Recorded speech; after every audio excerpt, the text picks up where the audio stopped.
નમસ્કાર દર્શક મિત્રો, નવા વિડીયો સાથે આપ સૌનું હાર્દિક સ્વાગત છે। આપ જોઈ રહ્યા છો IHRPC ન્યૂઝ। હું છું સોલંકી દર્શના। સિહોર તાલુકાના રામધરી ગામે રાજકોટ ભાવનગર નેશનલ હાઈવે પર મસ્ત મોટા ખાડા પડી ગયેલ છે। રોડ બનાવ્યાનો અંદાજિત સમય 11 થી 12 માસ જેટલો થવા આવ્યો છે, પણ તંત્રની મિલીભગતના હિસાબે આજે એ રોડ ખાડાવાળો બની ગયેલ છે। છેલ્લા 1.5 માસથી આવી હાલત છે, પણ કોઈ સમારકામની કામગીરી થઈ નથી, જેના લીધે રોજ ત્યાં નાના મોટા અકસ્માતો થાય છે।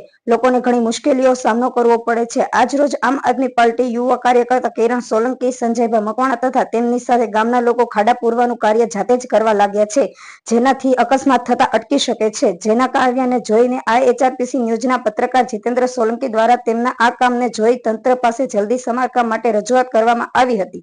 Bureau report Dinesh Kumar Babariya, Gheti. નમસ્કાર દર્શક મિત્રો, તો આપ જોઈ રહ્યા છો IHRPC ન્યૂઝ ને હું રિપોર્ટર જીતેન્દ્ર સોલંકી સિહોરથી। હાલ રામધરી ગામની અંદર મોટા મોટા ખાડા પડી ગયા છે, તો ગામજનોનું અહીંયા શું કહેવું એ હું એમને પૂછીશ। ભાઈ શ્રી, આપનું નામ? મારું નામ સંજય મકવાણા। અત્યારે ખૂબ વરસાદને કારણે અત્યારે અમારા રામધરી ગામમાં જે મેન હાઈવે છે, ભાવનગર રાજકોટ હાઈવે માટે, તો તેની ઉપર ખૂબ જ મોટો જબરો ખાડો પડી ગયો છે અને કેટલા બધા અકસ્માત થઈ ચૂક્યા છે। એટલે સરકારશ્રીને અમારી એક નાની એવી અપીલ છે કે તાત્કાલિક ધોરણે આ ખાડો અમારા ગામમાં બોરવામાં આવે, જેથી કરીને જે વટે માર્ગો નીકળે છે તેનું અકસ્માત થતાં અટકાય। એવા આપણા આમ આદમી પાર્ટીના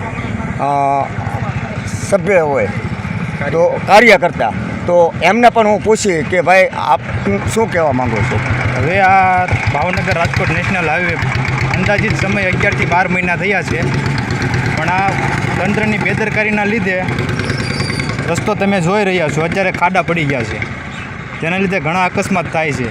અને અહીંયા એક સુરક્ષા દિવાલ બનાવવી જોઈએ, જેને લીધે આ ડુંગરની જે માટી ધોવાઈને આવે છે એના હિસાબે માટી આ બાજુ આવીને પાણીનો ભરાવો થાય છે, એના લીધે ખાડા વધારે પડે છે।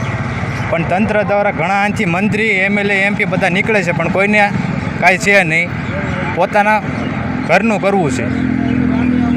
જનતાનું શું થાય એ એને કાંઈ પડી નથી। એટલે તંત્રને એવી અપીલ છે કે તાત્કાલિક ધોરણે આ રિપેરિંગ કામ ચાલુ કરે, જેથી અકસ્માત થતા અટકાવે।